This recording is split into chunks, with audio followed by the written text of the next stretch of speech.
시청자 여러분 안녕하십니까? BOA 뉴스투데이 시작합니다.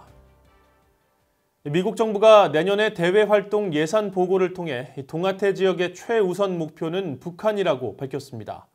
또 동아태 지역 대외 예산으로 9억 달러 이상을 책정하면서 북한의 핵무기 등의 포기를 위한 정치, 경제적 압박 증가가 역내 최우선 목표라고 밝혔습니다. 첫 소식 김영권 기자가 보도합니다. 미국 국무부가 내년 회계연도 대외활동 예산안을 설명한 보고서를 최근 의회에 제출했습니다. 국무부는 560쪽에 달하는 이 보고서에서 내년 동아시아 태평양 지역에 대한 대외 예산으로 9억 3,800만 달러를 책정했습니다. 그러면서 역내 목표 첫 번째로 북한의 핵무기와 탄도미사일 프로그램 포기를 설득하기 위한 정치, 경제적 압박 증가라고 밝혔습니다. 이어 도널드 트럼프 대통령의 최대 압박 캠페인 목표는 외교, 경제, 군사적 압박을 증가시켜 북한의 최종적이고 완전히 검증된 비핵화, 즉 FFVD를 협상을 통해 타결토록 설득하는 것이라고 강조했습니다. 아울러 국제안보 비확산국에 2억 달러를 책정하고 대량 살상무기 WMD 확산 방지 대상국으로 북한을 가장 먼저 언급했습니다. 보고서는 이어 비확산 군축기금은 북한의 최종적이고 완전히 검증된 비핵화를 확증하기 위한 국무부의 최우선 노력을 지지한다며 북한의 탄도미사일 시스템과 핵무기 제거를 위한 행정부의 노력을 지원할 준비를 하는 것이라고 밝혔습니다. 국무부는 또 국제위협 감소 프로그램에도 7,400만 달러를 책정하면서 협력국과의 신뢰 구축과 북한의 제재 회피 행위 등에 대한 공개 조사, 다른 특수 노력을 통해 북한의 미사일과 핵 프로그램에 자금을 대는 재정과 물질의 유입을 차단하기 위해 예산이 투입될 것이라고 밝혔습니다. 특히 동아태 지역 예산은 중국의 악의적 영향력에 대응하는 한편 자유롭고 개방적인 인도 태평양을 위한 안보와 민주주의, 경제 성장을 보호하는 것이라고 강조했습니다. 또 대량 살상 무기와 그 운반체계, 첨단 재래식 무기 확산은 미국과 국제안보에 대한 직접적이고 긴급한 위협이라고 지적했습니다. 국무부는 이런 위협의 확산을 막기 위해 관련 예산이 필요하다며 대응 대상으로 북한과 이란, 중국, 러시아, 이라크와 시리아의 과격 이슬람 무장 조직인 IS 등을 언급했습니다. BOA 뉴스 김영권입니다. 북한은 가상화폐 등 새로운 금융기술을 이용해 제재를 회피하는 가장 정교한 범죄 행위자라는 지적이 워싱턴 싱크탱크를 통해 다시 나왔습니다. 북한은 이를 통해 획득한 자금을 핵과 미사일 개발에 전용하고 있기 때문에 미국의 새로운 위협이 될 것이라며 대응책이 필요하다고 지적했습니다. 지다겸 기자가 취재했습니다. 워싱턴의 민간단체인 미국 안보센터는 1일 발표된 확산 금융을 저지하는 새로운 위협이라는 보고서를 통해 북한이 새로운 금융기술을 통해 대량 살상 무기 자금을 창출하고 있다고 적시했습니다. 보고서는 북한 등이 가상화폐 등 새로운 금융기술의 악용 방법을 개척했다면서 이를 첫 번째 위협으로 지목하면서 북한은 가상화폐 공간에서 가장 정교한 범죄 국가 행위자라고 지적했습니다.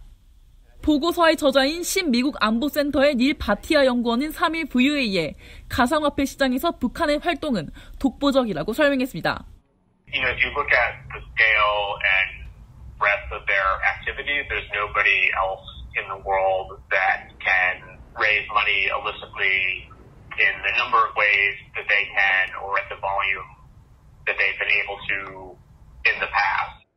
유엔 안보리 대북제재위원회 전문가 패널은 지난해 8월 보고서에서 북한이 사이버 공격을 감행해 20억 달러를 탈취했고 이 중 5억 7,100만 달러가 가상화폐 탈취로부터 발생한 수익이라고 지적한 바 있습니다.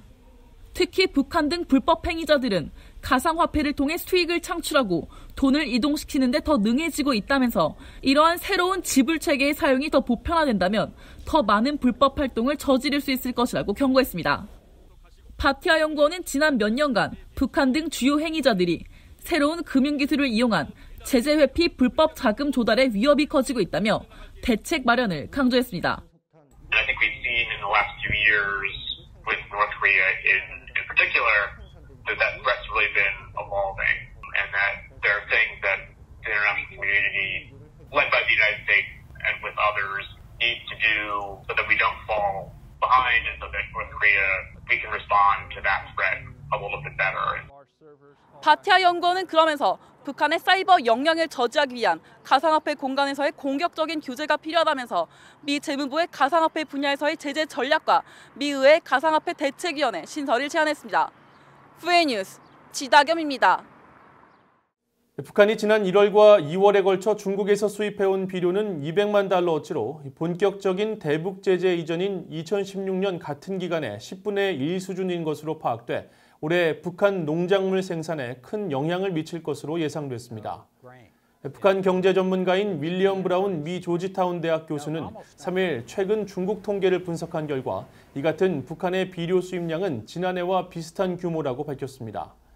또 북한은 핵과 미사일 개발 등에 따른 국제사회 제재로 이미 경제적 어려움을 겪고 있는 상황에서 신종 코로나 바이러스 위협에 따른 국경 봉쇄로 비료를 제대로 수입하지 못하고 있다고 지적했습니다. 비료는 제재 대상이 아니지만 국경 봉쇄로 수입이 충분하지 못해 제대로 사용하지 못할 경우 북한의 농작물 생산은 지난해에 이어 올해도 부진할 것으로 예상됐습니다. 유엔 식량권리 특별보고관은 북한이 신종 코로나 바이러스의 영향으로 심각한 타격을 받았을 것이라며 바이러스 대유행 기간 동안 모든 나라에 대한 제재가 일시적으로 해제돼야 한다는 입장을 밝혔습니다. 힐랄 엘버 유엔 식량권리 특별보고관은 3일 VOA에 경제 제재는 정부와 의사 결정권자들보다 취약계층에게 심각한 영향을 미치기 때문에 무고한 생명을 구하기 위해 제재의 이유나 인권 유린의 영향을 막론하고 현재 신종 코로나 바이러스 대유행 기간 동안 모든 나라에 대한 경제 제재가 일시적으로 해제돼야 한다고 말했습니다. 엘버 보고관은 그러면서 북한도 신종 코로나 사태로 인해 주민들의 식량 안보 등에 심각한 영향을 받았을 것이라며 같은 입장을 취했습니다. 앞서 북한과 이란, 쿠바, 시리아, 중국, 러시아 등은 신종 코로나 바이러스 확산 방지를 위해 국제사회 제재 해제를 요구했으며 미국의 마이크 폼페이오 국무장관은 인도주의 지원과 의료 장비, 의약품 등 지원 물품은 제재 대상이 아니어서 이 제재가 인도적 지원을 방해하지 않는다는 입장을 밝혔습니다. 미국 국방당국이 신종 코로나 바이러스 감염증 확산 사태 속에서도 한국전 참전 미군의 신원 확인 작업이 차질 없이 이루어지고 있다며 비상 계획에 따라 검증 작업을 효율적으로 진행하고 있다고 밝혔습니다. 미국 국방부 산하 전쟁포로 실종자 확인국 DPAA의 인류학자 제니진 박사는 지난 1일 VOA와의 인터뷰에서 이같이 밝히고 신종 코로나 바이러스 확산에 대한 사전 대비를 통해 마련한 비상계획에 따라 유해 감식과 서류 검증 작업을 분리해 신원 확인 속도를 높이고 있다고 설명했습니다. 진 박사는 이어 미군 유해 감식 작업과 관련해 그동안 북한에서 송환된 미군 유해에 다른 뼈가 섞여 있거나 유해 발굴 뒤 다른 지점으로 옮겨졌다는 증거가 발견돼 감식에 어려움을 겪어왔다고 밝혔습니다. 그러면서 지난 2018년 북한에서 송환된 한국전 참전 미군 유해 55상자에서도 신원 파악이 어려운 경우가 많아 아직 44구의 신원을 감식해내는 데 그쳤지만 몇 달 내 절차가 마무리될 예정이어서 올해 안에 더 많은 신원 확인이 이루어질 것으로 전망했습니다. 이상으로 VOA 뉴스투데이를 마칩니다. 시청해주신 여러분 고맙습니다.